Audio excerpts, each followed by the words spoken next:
അഭിവന്യ ജോസഫ് കലറിങ്ങാട്ട് പിതാവേ, അഭിവന്യ ജോസഫ് പള്ളിക്കാപ്പറമ്പിൽ പിതാവേ, പല രൂപതയുടെ പ്രോട്ടോസ്റ്റന്റ് ജുല്ലൂസ് മോൺസിഞ്ഞോർ ജോസഫ് തടത്തിൽ, മറ്റ് സെൻറ്റ് ജല്ലൂസുമാരായിട്ടുള്ള ബഹുമാനപ്പെട്ട സെബാസ്റ്റ്യൻ മേത്താനത്ത്, ജോസഫ് മലയപ്പറമ്പിൽ, ജോസഫ് കണിയോടിക്കലച്ചന്മാരെ, മറ്റ് ബഹുമാനപ്പെട്ട വൈദിക സഹോദരന്മാരെ, സമർപ്പിതരായ സഹോദരി സഹോദരന്മാരെ, അൽമായരായ പ്രിയമുള്ള സഹോദരി സഹോദരന്മാരെ, ധ്യാന ശുശ്രൂഷകനായി വന്നിട്ടുള്ള ബഹുമാനപ്പെട്ട ഡൊമിനിക് വളംനാനല്ലച്ച, നിങ്ങൾക്കെല്ലാവർക്കും എൻ്റെ സ്നേഹം നിറഞ്ഞ അഭിവാദനങ്ങൾ. സർവശക്തനും പിതാവുമായ ദൈവത്തിൻ്റെയും നമ്മുടെ കർത്താവും രക്ഷകനുമായ ഈശോ മിശിഹായുടെയും പരിശുദ്ധാത്മാവിൻ്റെയും നാമത്തിന് സ്തുതി ഉണ്ടായിരിക്കട്ടെ. ആമേൻ. പ്രിയമുള്ള സഹോദരി സഹോദരന്മാരെ, ഇത് പാലാരൂപതയുടെ 43ാമത് ബൈബിൾ കൺവെൻഷനാണ്. ഈ കൺവെൻഷനിലേക്ക് ഇതിനു മുമ്പും ഞാൻ എത്തിയിട്ടുണ്ട്. തിരുവചനം നിങ്ങളോടൊപ്പം പങ്കുവച്ച് സംസാരിച്ചിട്ടുണ്ട്. ഈ കഴിഞ്ഞ വർഷം ഈ കൺവെൻഷനോടനുബന്ധിച്ച് നടന്ന യൂത്ത് കൺവെൻഷനിലും ഞാൻ സംബന്ധിച്ചിരുന്നു. ഈ ഓർമ്മകളെല്ലാം മനസ്സിൽ സൂക്ഷിച്ചുകൊണ്ട് ഈ വലിയ കൺവെൻഷൻ്റെ ആരംഭ ദിനത്തിൽ നിങ്ങളോടൊപ്പം ആയിരിക്കാനും തിരുവചനത്തിൻ്റെ അടിസ്ഥാനത്തിൽ അല്പം വചനവ്യാഖ്യാനം നടത്തുന്നതിനും അവസരം നൽകിയ ദൈവത്തിന് ഞാൻ നന്ദി പറയും. അതിനായിട്ട് എന്നെ ക്ഷണിച്ച അഭിവന്യ പിതാവിനോടും ഇതിൻ്റെ സംഘാടകരോടും എൻ്റെ നന്ദി ഞാൻ രേഖപ്പെടുത്തുന്നു. വിശുദ്ധ മത്തായി എഴുതിയ സുവിശേഷം 16-ാം അധ്യായം 1 മുതൽ 4 വരെയുള്ള തിരുവചനങ്ങൾ. ഫരിസേയരും സദുക്കായരും ഈശോയെ പരീക്ഷിക്കാൻ വന്നു. തങ്ങൾക്ക് സ്വർഗത്തിൽ നിന്നൊരടയാളം നൽകണമെന്ന് അവർ അവനോട് ആവശ്യപ്പെട്ടു. അവൻ പ്രതിവചിച്ചു, വൈകുന്നേരം നിങ്ങൾ പറയുന്നു ആകാശം ചെമന്നിരിക്കുന്നു, കാലാവസ്ഥ പ്രസന്നമായിരിക്കും. രാവിലെ നിങ്ങൾ പറയുന്നു ആകാശം ചെമന്ന് മൂടിയിരിക്കുന്നു, ഇന്ന് കാറ്റും കോളും ഉണ്ടാകും. ആകാശത്തിൻ്റെ ഭാവഭേദങ്ങൾ തിരിച്ചറിയാൻ നിങ്ങൾക്ക് കഴിയുന്നു, എന്നാൽ കാലത്തിൻ്റെ അടയാളങ്ങൾ തിരിച്ചറിയാൻ നിങ്ങൾക്ക് കഴിയുകയില്ലേ? ദുഷിച്ചതും അവിശ്വസ്തവുമായ തലമുറ അടയാളം അന്വേഷിക്കുന്നു. യോനായുടെ അടയാളമല്ലാതെ മറ്റൊരടയാളവും അതിന് നൽകപ്പെടുകയില്ല. അനന്തരം അവനവരെ വിട്ടുപോയി. പ്രിയമുള്ളവരെ, ഈ തിരുവചനത്തിലെ കാതലായ ഒരു സന്ദേശം കാലഘട്ടത്തിൻ്റെ അടയാളങ്ങൾ നാം മനസ്സിലാക്കണം എന്നാണ്. ഈ കാലഘട്ടത്തിൻ്റെ അടയാളങ്ങൾ എന്താണ് നമ്മെ സംബന്ധിച്ചിടത്തോളം എന്ന് നാം ചിന്തിക്കണം, ധ്യാനിക്കണം, പ്രാർത്ഥനാ വിഷയമാക്കണം.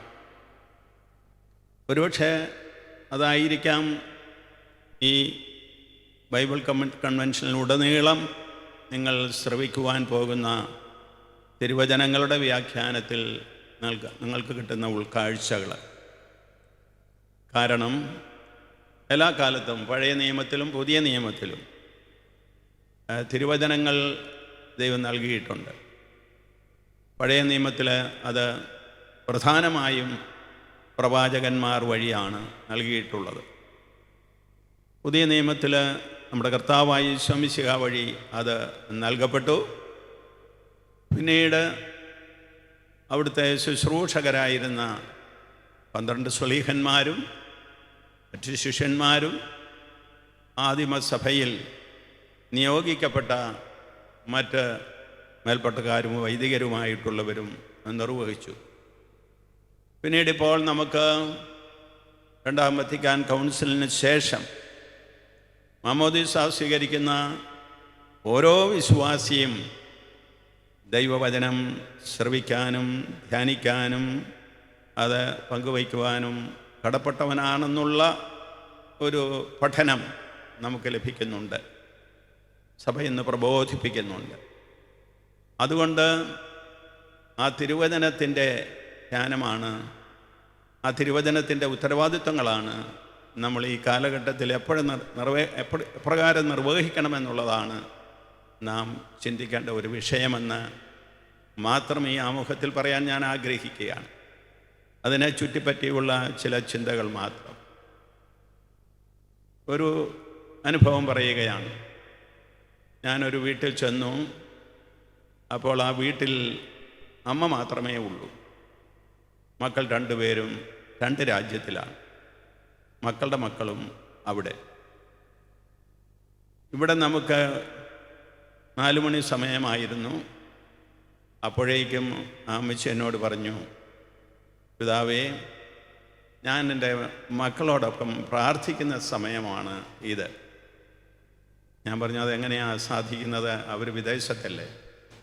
അതിൽ ഒരു കുടുംബത്തോട് ഞാൻ 15 മിനിറ്റ് സമയം അവരുടെ സമയമനുസരിച്ച് പ്രാർത്ഥിക്കും.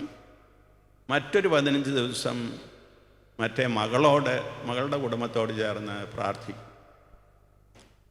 ഞാൻ പറഞ്ഞു, ഇത് വളരെ നല്ല ഒരു ക്രമീകരണമാണല്ലോ എന്ന്.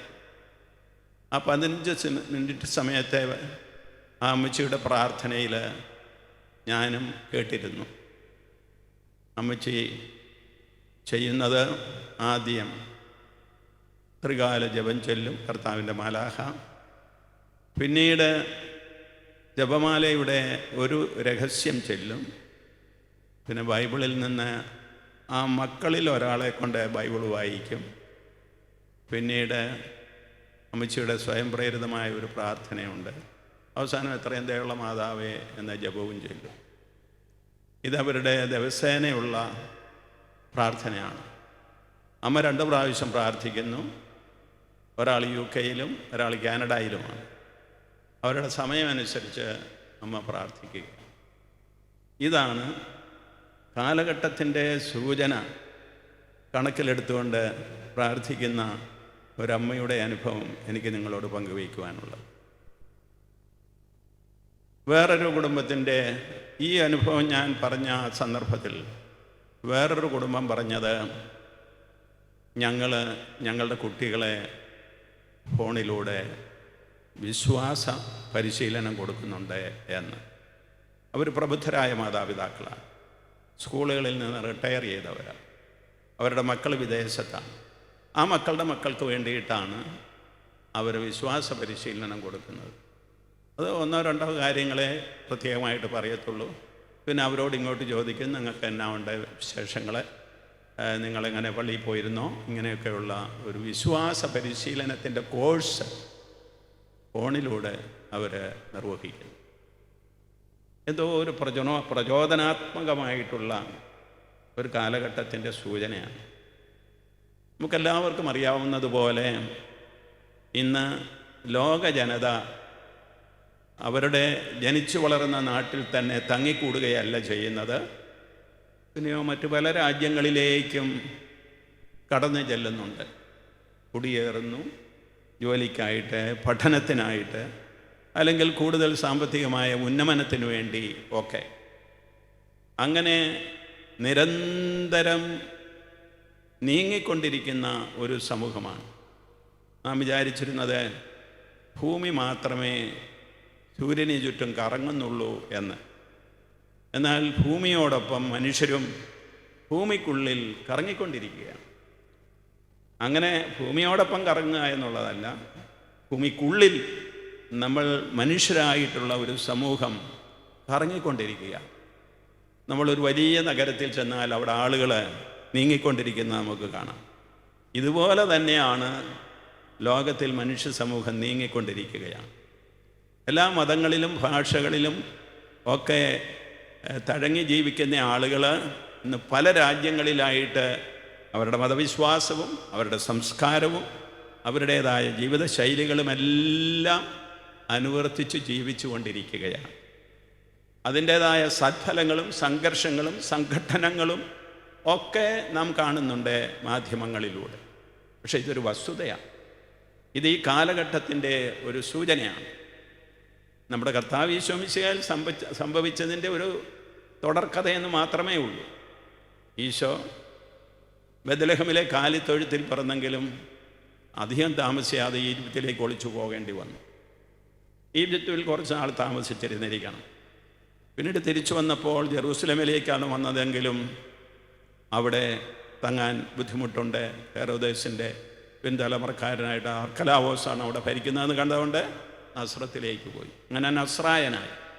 പക്ഷെ നസ്രായനായി 30 വർഷം കഴിഞ്ഞപ്പോൾ യോർദാനിൽ മാമോദീസ മുങ്ങി യൂദയായാലും സമറിയായാലും ഗലീലിയിലുമായിട്ട് തൻ്റെ ജീവിതകാലം നിർവഹിച്ചു. അപ്പോൾ അങ്ങനെ ഒരു രാജ്യത്തിൽ മുഴുവൻ യാത്ര ചെയ്തു. അന്നത്തെ യാത്രാ സൗകര്യം ഉപയോഗിച്ചു വേണം. അപ്പോൾ ഈശോയുടെ ജീവിതം ഇതുപോലെ തന്നെ എപ്പോഴും നീങ്ങിക്കൊണ്ടിരുന്നതാണ്, ഒരിടത്ത് നിന്ന് മറ്റൊരിടത്തേക്ക്. ഇസ്രായേൽ ജനത്തിൻ്റെ കഥയെടുത്താലും അത് തന്നെയാണ്. അബ്രാഹാം മുതൽ തുടങ്ങിയതാണ് ഈ പലായനം. പിന്നീട് ഇസ്രായേൽ ജനത്തിൻ്റെ മരുഭൂമിവാസം, അതുപോലെ തന്നെ പിന്നീട് തിരിച്ചു വന്നു കഴിഞ്ഞിട്ട് രാജാക്കന്മാരുടെ കീഴിലുള്ള വാഴ്ച. അതൊന്നും ഞാനിവിടെ വിവരിക്കുന്നില്ല, നമുക്കെല്ലാവർക്കും അറിയാവുന്നതാണ്. ബൈബിൾ നമ്മൾ വായിക്കുമ്പോൾ നമ്മൾ കൂടുതൽ കൂടുതൽ ഗ്രഹിച്ചുകൊണ്ടിരിക്കുന്ന ഒരു പലായനമാണ് ഇസ്രായേൽക്കാരുടേത്. അതുതന്നെയാണ് സംഭവിക്കുന്നത് നമ്മുടെ കർത്താവിന് ശേഷമുള്ള വിശ്വാസികളുടെ ജീവിതത്തിൽ. ലോകജനത മുഴുവൻ ഇങ്ങനെ സഞ്ചാരത്തിലാണെന്ന് വരികിൽ നാം എല്ലാവരും വിശ്വാസികളെന്നുള്ള നിലയിലും സഭയുടെ അംഗങ്ങളെന്നുള്ള നിലയിലും നീങ്ങിക്കൊണ്ടിരിക്കുകയാണ്, യാത്ര ചെയ്തുകൊണ്ടിരിക്കുകയാണ്, സഞ്ചരിച്ചുകൊണ്ടിരിക്കുകയാണ്. നമ്മുടെ കുടുംബങ്ങളിലൊക്കെ നമുക്കറിയാവുന്നതുപോലെ ഇന്ന് വളരെ കുറച്ച് പേരേ ഉള്ളൂ. ബാക്കിയുള്ള അംഗങ്ങളൊക്കെ ലോകത്തിൻ്റെ എവിടെയെങ്കിലുമൊക്കെ ആയിരിക്കും.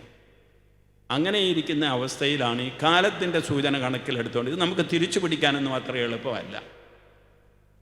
മഹാത്മാഗാന്ധിജി പറഞ്ഞു, ഞാൻ ലോക പൗരനാണ് എന്ന്. അന്ന് എല്ലാവർക്കും അതിൻ്റെ പൂർണ്ണമായ അർത്ഥം പിടികിട്ടിയില്ല.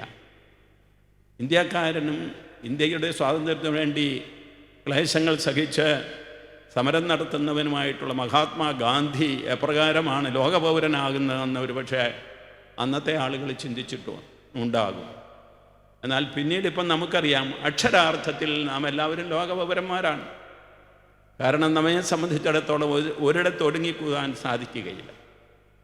പാലാ രൂപതയുടെ പ്രവിശ്യകളിൽ മീനച്ചിലാറിൻ്റെ ആ പ്രദേശങ്ങളിൽ തങ്ങിക്കൂടിയിരുന്ന വിശ്വാസികളുടെ സമൂഹം എല്ലാവരും ഇന്നിവിടെ ഉണ്ടോ?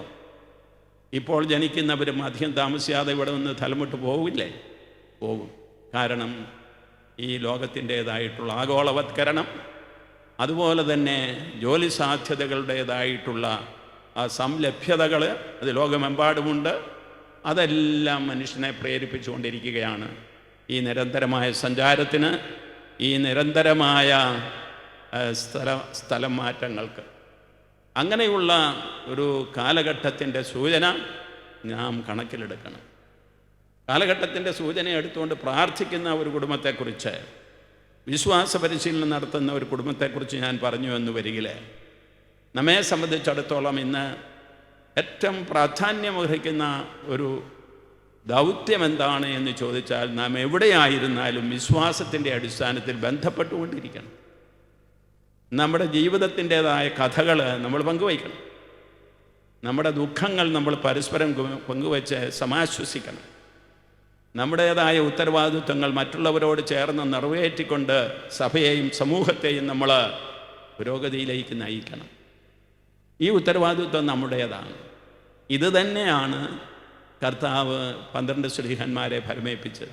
നിങ്ങൾ ലോകമെങ്ങും പോയി പിതാവിൻ്റെയും പുത്രൻ്റെയും പരിശുദ്ധാത്മാവിൻ്റെയും നാമത്തിൽ മാമോദീസ നൽകി ഞാൻ നിങ്ങളെ പഠിപ്പിച്ചതെല്ലാം അനുഷ്ഠിക്കുവാനായിട്ട് അവരെ പഠിപ്പിക്കുവിൻ എന്ന്. അപ്പോൾ പ്രകാരമുള്ള ഒരു പ്രബോധനത്തിൻ്റെയും മാമോദീസ സ്വീകരണത്തിൻ്റെയും മിശിഹായ്ക്ക് കൊടുക്കേണ്ട സാക്ഷ്യത്തിൻ്റേതുമായിട്ടുള്ള ഒരു ഉത്തരവാദിത്വം നമുക്കായിട്ട് നൽകപ്പെട്ടിരിക്കുന്നതാണ്. ലോകമെങ്ങും പോകാനുള്ളതാണ്. ഒരുപക്ഷെ 12 പേരോട് പറഞ്ഞതുകൊണ്ട് 12 പേര് മാത്രമാണ് അത് നിർവഹിക്കണമെന്നുള്ള ഒരു ചിന്ത നമുക്കുണ്ടായി. കർത്താവ് ഈ 12 പേരെ ഫലമേൽപ്പിച്ച ദൗത്യം ഇന്ന് സഭാ സമൂഹത്തിൻ്റെ മുഴുവൻ ഓരോ വിശ്വാസിയുടെയും വിശ്വാസിനിയുടെയും കടമയായി തീർന്നിരിക്കുകയാണ്. ഇത് ഔദ്യോഗികമായിട്ട് ഏറ്റെടുക്കുന്നവരാണ് മെത്രാന്മാരും വൈദികരും സമർപ്പിതരുമായിട്ടുള്ളവർ. ആത്മായ പ്രേക്ഷിതരായിട്ടുള്ളവരെന്ന് നമുക്കറിയാം. ഇന്ന് ആത്മാരായിട്ടുള്ള പ്രേക്ഷിതർ ഭാരതത്തിനും പുറത്തുമൊക്കെ എല്ലാ സഭകളിൽ നിന്നും, പ്രത്യേകിച്ച് സൂറ മലബാർ സഭയിൽ നിന്ന് പോകുന്നവരെ നമുക്ക് ധാരാളം കാണാൻ സാധിക്കും. അതുപോലെ തന്നെ നമ്മുടെ നാടുകളിൽ തന്നെ അഗതികളായിട്ടുള്ള ആകാശപ്പറവകളായിട്ടുള്ള ആളുകളെ സമാഹരിച്ച് അവർക്ക് വേണ്ടതായിട്ടുള്ള സംരക്ഷണം നൽകിക്കൊണ്ട് യഥാർത്ഥമായ ക്രൈസ്തവ സ്നേഹത്തിൻ്റെയും കാരുണ്യത്തിൻ്റെയും സാക്ഷ്യം നിർവഹിക്കുന്ന നല്ല കത്തോലിക്ക ആത്മായ സഹോദരന്മാരെ നമുക്ക് കാണാം. അപ്പോൾ ഇതെല്ലാം വരുന്നത് കാലഘട്ടത്തിൻ്റെ സൂചന അനുസരിച്ചാണ് ആയിരിക്കണം. അപ്പോൾ മാറുന്ന സാഹചര്യങ്ങൾക്കൊത്ത് നമ്മുടെ വിശ്വാസ ജീവിതത്തെ ധന്യമാക്കുവാൻ നമുക്ക് സാധിക്കണം. ഇന്ന് നാം പറഞ്ഞ സദുക്കായരുടെയും ഫരിസേയരുടെയും ചോദ്യത്തിന് ഉത്തരമായിട്ട് കർത്താവ് പറഞ്ഞ ആ വചനം നാം പ്രത്യേകം മനസ്സിലാക്കേണ്ടതാണ്. കാലഘട്ടത്തിൻ്റെ സൂചനകൾ നിങ്ങൾ കണക്കിലെടുക്കണം എന്നുള്ളത്. കർത്താവ് 72 ശിഷ്യന്മാരെ പറഞ്ഞയക്കുന്ന ഒരു ഭാഗമുണ്ടല്ലോ ലൂക്കാ എഴുതിയ സുവിശേഷത്തിൽ. മറ്റു സുവിശേഷങ്ങളിൽ 12 പേരെ അയക്കുന്നതാണ് വിവരിച്ചിരിക്കുന്നതെങ്കിൽ ലൂക്ക 72 പേരെ അയക്കുന്നതും പറയുന്നുണ്ട്. ഈ 72 പേര് സുവിശേഷം പ്രസംഗിച്ച് രോഗികളെ സുഖപ്പെടുത്തി എല്ലാം പിശാചുക്കളെ ബഹിഷ്കരിച്ചൊക്കെ തിരിച്ചു വന്നു കഴിഞ്ഞപ്പോൾ കർത്താവ് അവർക്ക് വേണ്ടി പ്രാർത്ഥിക്കുന്നുണ്ട്, അവർക്ക് വേണ്ടി ദൈവത്തെ സ്തുതിക്കുന്നുണ്ട്. 72 പേരും സന്തോഷത്തോടെ തിരിച്ചു വന്ന് പറഞ്ഞു, കർത്താവേ, നിന്റെ നാമത്തിൽ പിശാചുക്കൾ പോലും ഞങ്ങൾക്ക് കീഴ്പ്പെടുന്നു. അവൻ പറഞ്ഞു, സാത്താൻ സ്വർഗത്തിൽ നിന്ന് ഇടിമിന്നൽ പോലെ നിബദിക്കുന്നത് ഞാൻ കണ്ടു. ഇതാ പാമ്പുകളുടെയും തേളുകളുടെയും ശത്രുവിൻ്റെ സകല ശക്തികളുടെ മീതെ ചവിട്ടി നടക്കാൻ നിങ്ങൾക്ക് ഞാൻ അധികാരം തന്നിരിക്കുന്നു. ഒന്നും നിങ്ങളെ ഉപദ്രവിക്കുകയില്ല. എന്നാൽ പിശാചുക്കൾ നിങ്ങൾക്ക് കീഴടക്കുന്നു എന്നതിൽ നിങ്ങൾ സന്തോഷിക്കേണ്ട, മറിച്ച് നിങ്ങളുടെ പേരുകൾ സ്വർഗത്തിൽ എഴുതപ്പെട്ടിരിക്കുന്നു എന്നതിനെക്കുറിച്ച് സന്തോഷിക്കണം. ആ സമയം തന്നെ ഇങ്ങനെ അവരോട് പറഞ്ഞു, നിങ്ങൾ അഹങ്കരിക്കാനുള്ളവരല്ല, പിശാചുകൾ കീഴ്പ്പെടുത്തിയിരിക്കുന്നതിനെ നിങ്ങൾക്ക് കീഴ്പ്പെടുന്നു എന്നുള്ളതിനേക്കാൾ ഉപരി സ്വർഗത്തിൽ നിങ്ങളുടെ പേരുകൾ എഴുതപ്പെട്ടിരിക്കുന്നു എന്നുള്ളതിനെക്കുറിച്ച് സന്തോഷിക്കുവിൻ. യോനായുടെ അടയാളത്തെക്കുറിച്ച് ആരംഭത്തിൽ പറഞ്ഞിരുന്നുവല്ലോ. ഇത് തന്നെയാണ് യോനായുടെ അടയാളം. കർത്താവ് ജീവിച്ച് മരിച്ച ഉത്ഥാനം ചെയ്തത് 3-ാം ദിവസം ഉയർത്തതുപോലെ അതാണ് യോനായുടെ അടയാളം. നാമും കർത്താവിനോട് ഉയർപ്പിക്കപ്പെടാനുള്ളവരാണ്, അവിടുത്തെ സന്തോഷത്തിൽ പങ്കുചേരാനുള്ളവരാണെന്നുള്ളത് ഓർത്ത് സന്തോഷിക്കണം. ആ സമയം തന്നെ പരിശുദ്ധാത്മാവിൽ ആനന്ദിച്ചവൻ പറഞ്ഞു, വളരെ പ്രധാനപ്പെട്ട ഒരു വചനമാണ്, സ്വർഗത്തിൻ്റെയും ഭൂമിയുടെയും കർത്താവായ ദൈവമേ, അവിടുത്തെ ഞാൻ സ്തുതിക്കുന്നു. എന്തെന്നാൽ അങ്ങ് ജ്ഞാനികളിൽ നിന്നും ബുദ്ധിമാന്മാരിൽ നിന്നും മറച്ചു വയ്ക്കുകയും ശിശുക്കൾക്ക് വെളിപ്പെടുത്തുകയും ചെയ്യും. അതെ, നാം വിചാരിക്കുന്നത് പോലെ പണ്ഡിതർക്കും അല്ലെങ്കിൽ അതിബുദ്ധിമാന്മാർക്കുമൊക്കെയുമായിട്ട് നൽകപ്പെട്ടിരിക്കുന്ന ഒന്ന് അല്ല, അല്ലെങ്കിൽ അവർക്ക് മാത്രമായിട്ട് നൽകപ്പെട്ടിരിക്കുന്ന ഒന്നല്ല ദൈവത്തിൻ്റെ വചനത്തിൻ്റെ രഹസ്യം. ദൈവത്തിൻ്റെ വചനം ആദ്യം മുതലേ ദൈവത്തിനുണ്ടായിരുന്നതാണ്, ദൈവത്തോടൊപ്പമായിരുന്നതാണ്. ദൈവമാണ് ആ വചനം. ആ വചനമാണ് മാംസമായി നമ്മുടെ ഇടയിൽ വസിച്ചത്, നമ്മുടെ ഇടയിൽ കൂടാരമടിച്ചിരിക്കുന്നത്. അപ്പോൾ നാം എവിടെയൊക്കെ കൂടുന്നുവോ അവിടെയൊക്കെ ദൈവത്തിൻ്റെ കൂടാരമാണ്. നമ്മുടെ കർത്താവായ യേശു മിശിഹ വചനം മാംസമായി വസിച്ചതുപോലെ ദൈവത്തിൻ്റെ വചനം കൂടാരമടിക്കുന്നിടമാണ് നമ്മുടെ വീടുകൾ, നമ്മുടെ ഇടവകകൾ, നമ്മുടെ രൂപതകൾ, നമ്മുടെ സഭ മുഴുവനിലും. ഇതുപോലുള്ള സഭാ സമ്മേളനങ്ങളിലും ദൈവം വന്ന് കൂടാരമടിക്കുകയാണ്. കർത്താവായ യേശു മിശിഹ അവിടുത്തെ ആത്മാവിൽ ഇവിടെ കൂടാരമടിക്കുകയാണ്. ഇപ്പോൾ അവിടുത്തെ ആത്മാവിൽ നമ്മളോട് സംസാരിക്കുകയാണ്. വചനം മാംസമായ അതേ വചനം ഇപ്പോൾ നമ്മളോട് സംസാരിക്കുകയാണ്. അന്ന് 3 വർഷക്കാലം അന്നത്തെ പാലസ്തീനായിൽ പ്രസംഗിച്ച അതേ വചനം ഇപ്പോൾ ഇതാ നമുക്കായിട്ട് പ്രഘോഷിക്കപ്പെടുന്നു. ഈശോ തന്നെ വന്ന് അവിടുത്തെ ശുശ്രൂഷകരിലൂടെ ആത്മാവിൽ ആനന്ദിച്ച് അവിടുന്ന് ദൈവത്തെ സ്തുതിച്ചുകൊണ്ട് വചനം നൽകുകയാണ്. അപ്പോഴങ്ങനെയുള്ള ഒരു വചനം അത് നമ്മുടെ ബുദ്ധി കൊണ്ട് അളക്കേണ്ടതല്ല, ദൈവം നൽകുന്ന വെളിപാടിൻ്റെ വെളിച്ചത്തിൽ അളക്കേണ്ടതാണ്. ഒരു അമ്മൂമ്മയുടെ കഥ ഞാൻ പറയാം. വല്യമ്മച്ചി എന്നാണ് ഞങ്ങൾ വിളിച്ചിരുന്നത്. എൻ്റെ സ്വന്തം വല്യമ്മച്ചിയല്ല, അയൽപക്കത്തുള്ള വല്യമ്മച്ചിയാണ്. ഞാൻ ഷമ്മാശനായിരുന്ന കാലത്ത് ഈ വല്യമ്മച്ചിയെ കാണാൻ ചെന്നു. വല്യമ്മച്ചി പ്രായാധിക്യത്തിലാണ്. അത്ര വലിയ സമ്പന്ന കുടുംബമൊന്നുമല്ല. ദുഃഖങ്ങളും വേദനകളും ഒക്കെ ഉണ്ട്, ഇല്ലായ്മയുടേതായ അനുഭവങ്ങളും ഒക്കെ ഉണ്ട്. എങ്കിലും വല്യമ്മ വിശ്വാസത്തിൻ്റെ അടിസ്ഥാനത്തിൽ ചിന്തിക്കുന്നവളാണ്, പ്രാർത്ഥിക്കുന്നവളാണ്. ദൈവത്തെ കാത്തിരിക്കുന്നവളാണ്. എലീശ പുണ്യവതിയെ പോലെയാണ്. അപ്പോൾ അങ്ങനെ ഇരിക്കുന്ന ആ സന്ദർഭത്തിൽ ഞാൻ അമ്മച്ചിയോട് ചോദിച്ചു, അമ്മച്ചി എങ്ങനെയുണ്ട്, സന്തോഷമാണോ, പ്രയാസം വല്ലതും ഒക്കെ ഉണ്ടോ? ഒന്നുമില്ല മോനെ, എനിക്കൊരു കാര്യം മോനോട് പറയാനുള്ളത്, ദൈവം തമ്പുരാൻ ജീവൻ്റെ പുസ്തകം മറിച്ചപ്പോൾ എൻ്റെ പേരുള്ള താളങ്ങ് മറിഞ്ഞുപോയി. അതുകൊണ്ട് ഇക്കൊല്ലം ഇനി എന്നെ വിളിക്കുമെന്ന് തോന്നുന്നില്ല. ഇനി ആദ്യം മുതലേ മറിച്ച് വരുമ്പോഴായിരിക്കും എന്നെ വിളിക്കുന്നതെന്ന്. എനിക്ക് വാസ്തവത്തിൽ അതൊരു തമാശ പോലെയാണ് തോന്നിയത്. പക്ഷേ അമ്മച്ചി ഒരു വലിയ സത്യമാണ് പറഞ്ഞത്.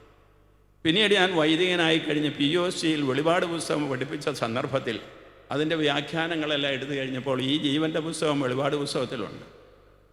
അന്ന് ആ അമ്മച്ചി പറഞ്ഞ വെളിപാട് അല്ലെങ്കിൽ പിന്നെ ജീവൻ്റെ പുസ്തകത്തെക്കുറിച്ചുള്ള അനുഭവം വാസ്തവത്തിൽ ഞാൻ പഠിപ്പിക്കുന്നത് തന്നെയാണല്ലോ എന്നെനിക്ക് തോന്നിപ്പോയി. നോക്കുക, നിരക്ഷരയായ ഒരു വല്യമ്മച്ചി പറയുകയാണ്, ജീവൻ്റെ പുസ്തകത്തിൽ എൻ്റെ പേര് എഴുതപ്പെട്ടിരുന്നത് കർത്താവ് താളുകൾ മറിച്ചപ്പോൾ മറിഞ്ഞുപോയി, ഇനി ആ പുസ്തകത്തിൽ നിന്ന് എന്നെ പേര് വിളിക്കുമെന്ന്. ആ അമ്മച്ചിക്ക് വലിയ പ്രതീക്ഷയാണ്. എന്നെ കർത്താവ് വിളിക്കും, കർത്താവിങ്കിലേക്ക് പോകാനായിട്ട് എനിക്ക് സാധിക്കണം എന്നുള്ള ആ നിലയിൽ അമ്മച്ചി പ്രാർത്ഥിക്കുകയാണ്. ഇതുപോലുള്ള എത്രയോ വിനീതരായിട്ടുള്ള എളിയവരായിട്ടുള്ള മനുഷ്യർക്ക് ആ കർത്താവിൻ്റെ വെളിപാടിൻ്റെ ആന്തരാർത്ഥങ്ങൾ വെളിപ്പെട്ട് കിട്ടുന്നു. അവർക്ക് സ്വമേധയാ വെളിപ്പെട്ട് കിട്ടുകയാണ്. ആത്മാവിൽ വ്യാപരിക്കുന്നവർക്ക് ദൈവവചനത്തിൻ്റെ ആഴമായ അർത്ഥങ്ങൾ അവർക്കാവശ്യമായ രീതിയിൽ വെളിപ്പെട്ട് കിട്ടും, കാലഘട്ടത്തിൻ്റെ സൂചനകൾക്കനുസരിച്ച്. ഞാൻ ആദ്യമേ പറഞ്ഞ ഉദാഹരണത്തിലെ രണ്ടമ്മച്ചിമാരും അവിടുത്തെ വികാരിശം പറഞ്ഞിട്ടോ മെത്രാൻ പറഞ്ഞിട്ടോ ഒന്നുമല്ല കാര്യം ചെയ്യുന്നത്. അവർ തന്നെ കണ്ടുപിടിച്ചതാണ് കാലഘട്ടത്തിൻ്റെ സൂചന അനുസരിച്ച് എപ്രകാരം വിശ്വാസം സംരക്ഷിക്കാൻ സാധിക്കും എന്ന്. അപ്പോൾ പ്രിയമുള്ളവരെ, വചനം ഇന്ന് പ്രപഞ്ചവ്യാപകമാണ്. പ്രപഞ്ചത്തിൽ മുഴുവൻ നിറഞ്ഞു നിൽക്കുന്നതാണ് ദൈവത്തിൻ്റെ വചനത്തിൻ്റെ അനുഭവം. അത് നാം ഇപ്പോൾ ഇങ്ങനെ പ്രഘോഷിക്കപ്പെടുന്ന ആ സന്ദർഭത്തിൽ മാത്രമല്ല, വചനം പ്രവർത്തന നിരതമാണ്. മനുഷ്യവചനങ്ങളിലൂടെയും മനുഷ്യ പ്രവർത്തനങ്ങളിലൂടെയും ദൈവത്തിൻ്റെ വചനം പ്രവർത്തന നിരതമാണ്. ആ വചനത്തിൻ്റെ ഉത്തരവാദിത്തങ്ങളനുസരിച്ച് ജീവിക്കുന്നവർ അതിൻ്റേതായ സൽഫലങ്ങൾ പുറപ്പെടുവിച്ചു കൊണ്ടിരിക്കുന്നു. അതിൻ്റേതായ സൽഫലങ്ങളെക്കുറിച്ചാണ് പൗലോസ്ലീഹ ഗലാത്യക്കാർക്ക് എഴുതുമ്പോൾ പറയുന്ന ആ 12 സൽഫലങ്ങൾ. പൗലോസ്ലീഹ പറഞ്ഞിരിക്കുന്ന 9 സൽഫലങ്ങളാണ്. പിന്നീട് സഭ കൂട്ടിച്ചേർത്ത് 3 സൽഫലങ്ങൾ കൂടെയുണ്ട്. പൗലോസ്ലീഹ എഴുതിയിരിക്കുന്ന സ്നേഹം, ആനന്ദം, സമാധാനം, ക്ഷമ, ദയ, നന്മ, സൗമ്യത, വിശ്വസ്തത, ആത്മസംയമനം. അപ്പോൾ ഇതൊക്കെ പാലിച്ചുകൊണ്ട് നമ്മൾ ജീവിക്കുമ്പോൾ ശരിയായ അർത്ഥത്തിലുള്ള വചനത്തിൻ്റെ ഒരു പ്രഘോഷണമാണ്. അഷ്ടഭാഗ്യങ്ങളിൽ കർത്താവ് പറയുന്നതും വ്യത്യസ്തമല്ല. അത് വചനത്തിൻ്റെ ഒരു വലിയ വ്യാഖ്യാനം. ആത്മാവിൽ ദരിദ്രർ ഭാഗ്യവാന്മാരാകും. ഞാൻ പറഞ്ഞ വല്യമ്മച്ചയെ പോലെയുള്ള ദരിദ്രർ ഭാഗ്യവാന്മാരാകും. പണ്ഡിതം മന്യന്മാർക്കല്ല എന്ന് പറഞ്ഞാൽ പണ്ഡിതരെന്ന് സ്വയം ഭാവിക്കുന്നവർക്കല്ല ദൈവരാജ്യം വെളിപ്പെട്ട് കിട്ടുന്നത്, എളിയവർക്കാണ്. എനിക്ക് എത്രമാത്രം ജ്ഞാനമുണ്ടെങ്കിലും എത്രമാത്രം ബുദ്ധിമതിയോ ആണ് ഞാനെന്ന് വരികിലും എനിക്ക് ദൈവത്തിൻ്റെ വചനത്തിൻ്റെതായ ആഴം ഗ്രഹിക്കാനുള്ള ആ വിനയത്തോടുകൂടി ഞാൻ വചനം കേൾക്കുമ്പോൾ വാസ്തവത്തിൽ കർത്താവ് പറഞ്ഞ വചനങ്ങളെ അർത്ഥം നമുക്ക് മനസ്സിലാവും. ആത്മാവിൽ ദരിദ്രർ ഭാഗ്യവാന്മാർ. ഒന്നുമില്ല എനിക്കെന്ന് ചിന്തിക്കുന്നവരാണ് ആത്മാവിൽ ദരിദ്രർ. വാസ്തവം അതല്ലേ? നാം എല്ലാവരും എന്തെങ്കിലും കൊണ്ടാണോ ഈ ഭൂമിയിലേക്ക് വന്നത്? നാം തീരുമാനമെടുത്താണോ നാം ഈ ഭൂമിയിൽ ജനിച്ചത്? അല്ല, ദൈവം നമ്മളെ കൊണ്ടുവന്നു. പൗലോസ്ലീഹ അരയോപാഗസിൽ വെച്ച പ്രസംഗത്തിൽ പറയുന്നത് പോലെ നാം ദൈവത്തിലായിരിക്കുന്നു, ചരിക്കുന്നു, ജീവിക്കുന്നു. അങ്ങനെയുള്ള നമ്മുടെ അവസ്ഥ ദൈവനിശ്ചിതമാണ്, ദൈവത്താൽ കൽപ്പിതമാണ്. ദൈവം തൻ്റെ പദ്ധതി അനുസരിച്ചാണ് സൃഷ്ടിയിൽ നമ്മളെ ഉൾപ്പെടുത്തിയിരിക്കുന്നത്. അവിടുത്തെ പദ്ധതി അനുസരിച്ചാണ് മിശിഹായിൽ നമ്മെ രക്ഷിച്ചിരിക്കുന്നത്. അവിടുത്തെ പദ്ധതി അനുസരിച്ചാണ് ആത്മാവിൽ നമ്മളെ തന്നിലേക്ക് ആനയിച്ചു കൊണ്ടിരിക്കുന്നത്. അപ്പോൾ ഇപ്രകാരമുള്ള ത്രിയേക ദൈവത്തിൻ്റെതായ ഒരു പ്രവർത്തനത്താൽ മുഖരിതമാണ് ഈ പ്രപഞ്ചം മുഴുവനും. അങ്ങനെയുള്ള വ്യാപകമായ ഒരു വചന സാന്നിധ്യത്തിൽ, ദൈവ സാന്നിധ്യത്തിൽ നമ്മുടെ ജീവിതത്തെ കൊണ്ടുപോകാനായിട്ട് നമുക്ക് സാധിക്കും. അങ്ങനെ നമ്മൾ വിനീതരാകുമ്പോഴാണ് നാം മനസ്സിലാക്കുന്നത്, ഞാൻ എൻ്റെ സൃഷ്ടിയല്ല, ദൈവത്തിൻ്റെ സൃഷ്ടിയാണ്. എൻ്റെ സഹോദരങ്ങളും ദൈവത്താൽ സൃഷ്ടിക്കപ്പെട്ടവരാണ്. ആ ഒരു ചിന്തയിൽ നിന്ന് നമുക്കൊരു വിശ്വസാഹോദര്യം ലഭിക്കുകയാണ്, ഒരു മനുഷ്യ സാഹോദര്യം, എല്ലാവരെയും പൊതുവായി കാണുന്ന സ്നേഹിക്കുന്ന ഒരു ചൈതന്യം. അതിനെതിരായിട്ടുള്ള സ്പർദ്ധയും കലഹവും കാലുഷ്യവും ഒക്കെ ലോകത്തിലുണ്ട്. അത് തിന്മയുടെ പ്രവർത്തനങ്ങളാണ്. എന്നാൽ അതിനെ അതിജീവിക്കുന്ന ഒരു സ്നേഹത്തിൻ്റെയും കാരുണ്യത്തിൻ്റെയും സാക്ഷ്യത്തിനായിട്ട് വിളിക്കപ്പെട്ടിരിക്കുന്നവരാണ് ക്രൈസ്തവർ. ആത്മാവിൽ ദരിദ്രർ ഭാഗ്യവാന്മാരാകുന്നു, വിലപിക്കുന്നവർ ഭാഗ്യവാന്മാരാകുന്നു. ഇത് ഇന്നത്തെ ലോകം സമ്മതിക്കുവാൻ. വിലപിക്കുന്നവർ ഭാഗ്യവാന്മാരാകുന്നു. എങ്ങനെയാണ് വിലപിക്കുന്നവർ ഭാഗ്യവാന്മാരാകും? അവർ കഷ്ടപ്പെടുന്നവരല്ലേ, അവർ ദൗർഭാഗ്യവാന്മാരാണ്. എന്തൊരു ദുസ്ഥിതിയാണ് എൻ്റേതെന്നാണ് ഒരുപക്ഷെ നമ്മൾ ചിന്തിക്കുന്നത്. അല്ല, നിങ്ങൾ വിലപിക്കുന്നെങ്കിൽ നിങ്ങൾ ഭാഗ്യവാന്മാരാകുന്നു. കാരണം നിങ്ങൾ ആശ്വസിപ്പിക്കപ്പെടും. നിങ്ങൾ വിലപിച്ചാലല്ലേ നിങ്ങൾക്ക് ആശ്വാസം കിട്ടുകയുള്ളൂ. അതുകൊണ്ട് നിങ്ങൾ ദൈവരാജ്യത്തിനു വേണ്ടി അധ്വാനിക്കുകയോ ക്ലേശിക്കുകയോ ചെയ്യുമ്പോൾ നിങ്ങളുടെ ക്ലേശം, നിങ്ങളുടെ ദുഃഖം അത് സന്തോഷമായി മാറും. വിലപിക്കുവിൻ, നിങ്ങൾ ആശ്വസിപ്പിക്കപ്പെടും. ശാന്തശീലർ ഭാഗ്യവാന്മാരാകും. ശാന്തതയോടെ ഇരിക്കുന്നതാണോ ഇന്നത്തെ ലോകം? ഇന്നത്തെ ലോകം, അല്ലെങ്കിൽ നാം കാണുന്ന ലോകം, ശാന്തതയ്ക്ക് വിരുദ്ധമായിട്ട് അനീതി, അഴിമതി, അക്രമം, കലഹം, മാത്സര്യം ഇതെല്ലാം കൊണ്ട് നടക്കുന്ന ഒരു സമൂഹമാണ്. ആ സമൂഹത്തോടാണ് കർത്താവായ ഈശോ അഷ്ടഭാഗ്യങ്ങളിൽ പറയുന്നത് ശാന്തശീലർ ഭാഗ്യവാന്മാർ. എന്നാൽ ഒരു ഭൂമി കൈവശമാക്കും. ഭൂമി എന്ന് പറയുമ്പോൾ നിങ്ങൾ നിങ്ങളുടേതായ ചെറിയ ഭൂമികളും എസ്റ്റേറ്റുകളുമൊക്കെയാണ് ചിന്തിക്കുന്നത്. അതല്ല, നമുക്ക് എസ്റ്റേറ്റുകൾ ലഭിക്കുമെന്നല്ല കർത്താവ് പറയുന്നത്. കർത്താവ് വാഗ്ദാനം ചെയ്യുന്ന ഭൂമി നമുക്ക് ലഭിക്കും. അതേതാണ്? ഇസ്രായേൽക്കാർക്ക് കാനാൻ നാടായിരുന്നു. ആ കാനാൻ നാട് ദൈവരാജ്യത്തിൻ്റെ പ്രതീകമായിരുന്നു. ആ ദൈവരാജ്യത്തിൻ്റെ അനുഭവം ഈ ലോകത്തിലും പരലോകത്തിലും ലഭിക്കുമെന്നാണ് കർത്താവ് പറയുന്നത്. അപ്പോൾ വചനം അപ്രകാരം നമുക്ക് നൽകപ്പെട്ടിരിക്കുകയാണ്. ആ ഒരു വചനത്തിൻ്റെ അർത്ഥം നാം ഗ്രഹിക്കുക, ഭൂമി കൈവശമാണ്. പിന്നീട് കർത്താവ് പറയും കരുണയുള്ളവർ ഭാഗ്യവാന്മാർ. എന്തെന്നാൽ അവർക്ക് കരുണ ലഭിക്കും. കരുണയുടെ ഒരു ശൃംഖലയാണ് മനുഷ്യൻ്റെ നന്മയുടേതായ ലോകം. മനുഷ്യൻ്റെ നന്മയുടേതായ ലോകം സഭയിൽ നമ്മൾ ആഗ്രഹിക്കുന്നതാണ്. ഒരു നല്ല ശതമാനം പ്രവർത്തിക്കുന്നതും അതുതന്നെയാണ്. നിങ്ങളും നിങ്ങളെപ്പോലുള്ളവരും നമ്മുടെ സഭയിലെ, നമ്മുടെ രൂപതയിലെ ഒക്കെ ചെയ്യുന്ന കാരുണ്യ പ്രവർത്തനങ്ങളുടെ ശൃംഖല ഒന്ന് പരീക്ഷിച്ചാൽ നമുക്ക് മനസ്സിലാക്കാൻ സാധിക്കും. നാം ചെയ്യുന്ന കരുണയ്ക്ക് പകരമായി നമുക്ക് കരുണ ലഭിക്കുമെന്നുള്ള വചനത്തിൻ്റെ അർത്ഥം. നാം കാരുണ്യം കൊടുക്കുമ്പോൾ പരസ്പരം നമ്മൾ ശക്തിപ്പെടുത്തുകയാണ് ചെയ്യുന്നത്. നീതിക്ക് വേണ്ടി പീഡകൾ സഹിക്കുന്നവർ ഭാഗ്യവാന്മാർ. ഈ നീതി എന്ന് പറയുന്നത് ഒരുവൻ അർഹമായത് കൊടുക്കുന്ന ആ ലൗകിക നീതി മാത്രമല്ല, പിന്നെയോ അതിലുപരിയാണ് ദൈവത്തിൻ്റെ നീതി. നമ്മൾ നടക്കുന്ന മനുഷ്യൻ്റെ ആവശ്യങ്ങൾക്കനുസരിച്ച് കൊടുക്കുന്നവനാണ് ദൈവൻ. ആ ദൈവത്തിൻ്റെ നീതി അത് നമ്മുടെ വിശുദ്ധിയാണ്. അതിനുവേണ്ടി ക്ലേശിക്കുന്നവർ ഭാഗ്യവാന്മാർ. എന്തെന്നാൽ അവർ ദൈവരാജ്യത്തിൽ പ്രവേശിക്കുമെന്നാണ് പറഞ്ഞിരിക്കുന്നത്. പിന്നീട് പറയുന്നത് ഹൃദയശുദ്ധിയുള്ളവർ ഭാഗ്യവാന്മാർ. കാലുഷ്യമില്ലാതെ, കുതന്ത്രങ്ങളില്ലാതെ, മറ്റുള്ളവരെ വശീകരിച്ച് വീഴ്ത്താതെ, പിന്നെയോ മറ്റുള്ളവരെ ഹൃദയപൂർവ്വം സ്നേഹിക്കുന്നവർക്ക്, ഹൃദയവിശുദ്ധിയുള്ളവർ ഭാഗ്യവാന്മാർ. അവർ ദൈവത്തെ കാണും. അവർ നേരിട്ട് കണ്ടു കഴിഞ്ഞു. ഈ ലോകത്തിൽ വെച്ച് തന്നെ കണ്ടു കഴിഞ്ഞു. അങ്ങനെ എത്രയോ വിശുദ്ധാത്മാക്കൾ കാണുന്നു. പ്രിയമുള്ളവരെ, ഈ കഴിഞ്ഞ 18-ാം തീയതി ഇന്നലെ ലേവ പാപ്പ നമ്മുടെ ഒരു സഭാതനയനെ, സഭാ ശുശ്രൂഷകനെ, മനുഷ്യൻ ജോസഫ് പഞ്ഞിക്കാരനച്ഛനെ ധന്യനായിട്ട് പ്രഖ്യാപിച്ചു. ധന്യനും വാഴ്ത്തപ്പെട്ടവരും വിശുദ്ധരുമൊക്കെ ഉള്ളൊരു സ്ഥലമാണ് ഈ പാല. അപ്പോൾ ഇങ്ങനെ നമ്മുടെ ഇടയിൽ നിന്ന് തന്നെ ഹൃദയ വിശുദ്ധിയുള്ളവർ ഭാഗ്യവാന്മാരായിട്ട് തീരുന്ന അനുഭവം നമുക്കിപ്പോഴും കാണാൻ സാധിക്കും. അത് നമുക്കുണ്ടായിരിക്കണം. നീതിക്ക് വേണ്ടി പീഡകൾ സഹിക്കുകയും മറ്റുള്ളവരാൽ അവഹേളിക്കപ്പെടുകയും ചെയ്യുന്നവർ ഭാഗ്യവാന്മാർ. കാരണം നിങ്ങൾക്ക് മുമ്പുള്ളവരെയും അങ്ങനെ അവർ പീഡിപ്പിച്ചിരുന്നു. നിങ്ങൾക്കും അതേ ഭാഗധേയം നിങ്ങളുടേതുമാണ്. പിന്നൊരു വചനമുണ്ട്, സമാധാനം സംസ്ഥാപിക്കുന്നവർ ഭാഗ്യവാന്മാർ, അവർ ദൈവപുത്രന്മാരെന്ന് വിളിക്കപ്പെടും. കാരണം എന്താണ്? ദൈവത്തിൻ്റെ ഏകജാതനായ കർത്താവ് യേശു മിശിഹ മനുഷ്യനായി സ്ഥാപിച്ചത് സമാധാനമാണ്. അവിടുന്ന് മരിച്ചുത്ഥാനം ചെയ്തതിന് ശേഷം ആശംസിച്ചതും സമാധാനമാണ് ശിഷ്യന്മാർക്ക്. നമ്മൾ വിശുദ്ധ കുർബാനയിൽ 3 പ്രാവശ്യം ആശംസിക്കുന്നതും സമാധാനമാണ്. അപ്പോൾ സമാധാനം രക്ഷയുടെ ആകത്തുകയാണ്. സമാധാനത്തിൽ ദൈവത്തോടും സഹോദരങ്ങളോടും ആയിരിക്കുന്നവരാണ് ദൈവരാജ്യത്തിലെ അംഗങ്ങൾ. പ്രിയമുള്ളവരെ, ഇതെല്ലാം വചനം നമുക്ക് കാലോചിതമായിട്ട് വ്യാഖ്യാനിക്കുവാൻ, കാലോചിതമായിട്ട് പങ്കുവയ്ക്കുവാൻ നമ്മളെ പ്രേരിപ്പിക്കുന്ന തിരുവചനത്തിൻ്റെ ഉത്തരവാദിത്വങ്ങളാണ്. ഇത് തന്നെയാണ് വചനത്തിൻ്റെ പ്രഘോഷണത്തിലൂടെ ഈ ദിവസങ്ങളിൽ നിങ്ങൾ അനുഭവിക്കാൻ പോകുന്നത്.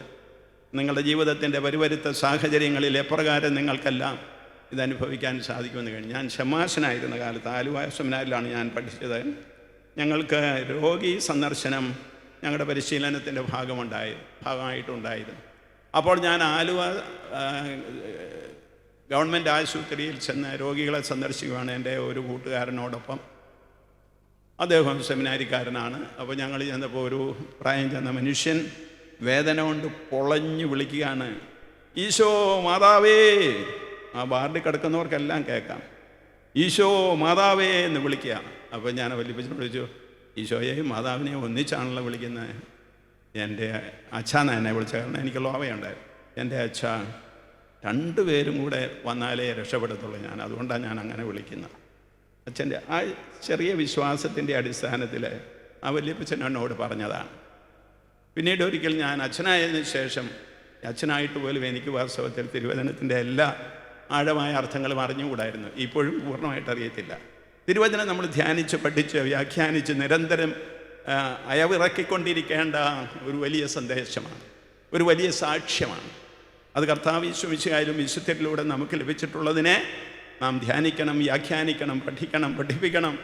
അങ്ങനെ ഒരു അനുഭവത്തിലൂടെ നമുക്ക് വളരാൻ സാധിക്കും. അപ്പോൾ ഞാനൊരു നല്ല സന്യാസിനി, അപ്പോൾ നല്ല സന്യാസി പറഞ്ഞാൽ എല്ലാ സന്യാസിനികളും നല്ലതാണ്, പക്ഷേ എങ്കിലും ഞാൻ പറയുകയാണ്, ആ സന്യാസിനിയെ കണ്ടു. അവർക്ക് ക്യാൻസർ. അപ്പോൾ അന്ന് ക്യാൻസർ രോഗത്തിന് അധികം ചികിത്സകളൊന്നും ഇല്ലായിരുന്നു. അപ്പോൾ ഇത് അറിഞ്ഞുകൊണ്ട് തന്നെയാണ് ഞാൻ ചെല്ലുന്നത് എന്ന് വരികളിൽ ഞാൻ സംസാരിച്ചു, ആശ്വസിപ്പിക്കാൻ ശ്രമിച്ചു. അന്ന് ഞാനൊരു പള്ളിയിലെ അസ്തേന്ത്യച്ച മാത്രമാണ്, ചങ്ങനാശ്ശേരി പള്ളിയിൽ. അപ്പോൾ ഞാൻ ചെന്ന് പ്രാർത്ഥിച്ചതിന് ശേഷം പറഞ്ഞു, സിസ്റ്ററെ പോരാൻ നേരത്ത് പറയും ഞാൻ പ്രാർത്ഥിക്കാം. എന്തിനു വേണ്ടിയാണ് പ്രാർത്ഥിക്കുന്നതെന്ന് എന്നോട് ചോദിച്ചു. ഞാൻ പറഞ്ഞു, സിസ്റ്ററിൻ്റെ അസുഖം സുഖമാകുന്നതിന് മുന്നേ. വേണ്ട മോനെ, ആ സിസ്റ്ററിനേക്കാൾ പ്രായം കുറവാണ്, വേണ്ട മോനെ, നീ എന്നിൽ ദൈവഹിതം നിറവേറാൻ വേണ്ടി മാത്രം പ്രാർത്ഥിച്ചാൽ. അതെനിക്കൊരു പാഠമായിരുന്നു. ദൈവഹിതം എന്നിൽ നിറവേറാൻ വേണ്ടി മാത്രം പ്രാർത്ഥിച്ചാൽ മതി എന്ന് പറയും. അപ്പോൾ അതിൻ്റെ അർത്ഥം പൂർണ്ണമായിട്ട് ഗ്രഹിക്കാതെ തന്നെ അതും സമ്മതിച്ച് ഞാൻ ഇറങ്ങിപ്പോകും. നോക്കുക, എത്ര വലിയ ഒരു വചന അനുഭവമാണ് എനിക്ക് ആ സഹോദരിയിൽ നിന്ന് കിട്ടിയത്. അപ്പോൾ ഇതുപോലെ നാം എത്ര കൺവെൻഷനിൽ സംബന്ധിച്ചാലും, എത്ര ഞായറാഴ്ചയിലെ നമ്മുടെ വൈദികരുടെ ഒരുങ്ങിയ പ്രസംഗങ്ങളിൽ സംബന്ധിച്ചാലും വചനത്തിൻ്റെ ആഴം പൂർണ്ണമായിട്ട് ഗ്രഹിക്കാൻ സാധിക്കുകയില്ല. തിരുവചനത്തിൻ്റെ മുമ്പിൽ നാം എന്നും ഉപാസകരായിരിക്കണം. ഉപാസകരെന്ന് പറഞ്ഞാൽ അടുത്തിരുന്ന് ധ്യാനിക്കുന്നവർ. വചനം കേൾക്കണം, കേൾപ്പിക്കണം. വചനത്തിൻ്റെതായ ആഴമായ അർത്ഥങ്ങളിലേക്ക് നമ്മൾ പോകണം. നമ്മുടെ ജീവിതത്തിനനുസരിച്ച്, ഓരോരുത്തരുടെയും ജീവിത സാഹചര്യങ്ങൾ വ്യത്യസ്തമാണ്. നമ്മുടെ ജീവിത സാഹചര്യങ്ങൾക്കനുസരിച്ച് നമുക്കതിനെ വ്യാഖ്യാനിക്കാനും അതനുഭവിക്കുവാനും കഴിയുമ്പോൾ നമ്മൾ തന്നെ വചനത്തിൻ്റെ സാക്ഷികളായി തീരും. നമ്മൾ ആരെയും അനുകരിക്കേണ്ട ആവശ്യമില്ല. നമ്മൾ ഓരോരുത്തരും വിശുദ്ധരാകുന്നത് ഓരോരോ രീതികളിലാണ്. നമുക്ക് മദർ തെരേസയെ പോലെ ഒരു വിശുദ്ധിയാകാൻ പറ്റുകയില്ല. നമുക്ക് നമ്മുടെ അൽഫോൻസാമയെ പോലെ ഒരു വിശുദ്ധിയാകാൻ പറ്റുകയില്ല, പ്രത്യേകിച്ച് അൽമായരായിട്ടുള്ള സഹോദരി സഹോദരന്മാർക്കും വൈദികർക്കും. പക്ഷേ സന്യാസിനികൾക്ക് ഒരുപക്ഷെ കുറച്ചൊക്കെ പറ്റുമായിരിക്കും. അപ്പോൾ ഇങ്ങനെ നമ്മൾ ഓരോരുത്തരും നമ്മുടേതായ രീതിയിൽ നമ്മുടെ വിശുദ്ധി സമ്പാദിക്കണം. അതാണ് കാലഘട്ടത്തിൻ്റെ സൂചന, നമ്മുടെ ജീവിത സാഹചര്യങ്ങളുടെ സൂചന, നമ്മുടെ കുടുംബത്തിൻ്റെ പശ്ചാത്തലം, നാം ശുശ്രൂഷ ചെയ്യുന്ന സ്ഥലത്തിൻ്റേതായിട്ടുള്ള സാഹചര്യങ്ങൾ, ഇതെല്ലാം നമ്മളെ ആ വചന വ്യാഖ്യാനത്തിന് ആത്മാവിനാൽ പ്രേരിതരായി നമുക്ക് ചെയ്യാൻ സാധിക്കുകയാണ്. ദൈവാത്മാവിനാൽ നയിക്കപ്പെടുന്നവർക്ക് ദൈവവചനം ഹൃദിസ്ഥമായി ആ ദൈവവചനത്തിൻ്റെ ആഴമായ അർത്ഥം നമുക്ക് മനസ്സിലാക്കാൻ സാധിക്കും. ദൈവം നമ്മളെ അനുഗ്രഹിക്കട്ടെ സഹോദരങ്ങളെ. ഇതൊരു ഉദ്ഘാടന പ്രഭാഷണം മാത്രമാണ്. വാളമനാനച്ഛൻ എത്തിയിട്ടുണ്ട്. ഈ ഉദ്ഘാടന സമ്മേളനത്തിന് ശേഷം അദ്ദേഹത്തിൻ്റെ ശുശ്രൂഷയുണ്ട്.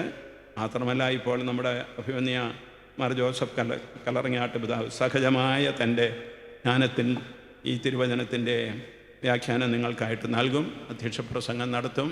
രണ്ട് പിതാക്കന്മാരും വന്നതിലുള്ള ആ ഒരു വലിയ സംതൃപ്തിയും സന്തോഷവും ഞാൻ അറിയിക്കുകയാണ്. പള്ളിക്കാപ്പുറം പിതാവിൻ്റെ ഈ സാന്നിധ്യത്തെക്കുറിച്ച് നിങ്ങൾ ചിന്തിച്ച് നോക്കുക. പിതാവിന് ആരോഗ്യം പൂർണ്ണമാണ്, അതുകൊണ്ടാണല്ലോ വരുന്നത്.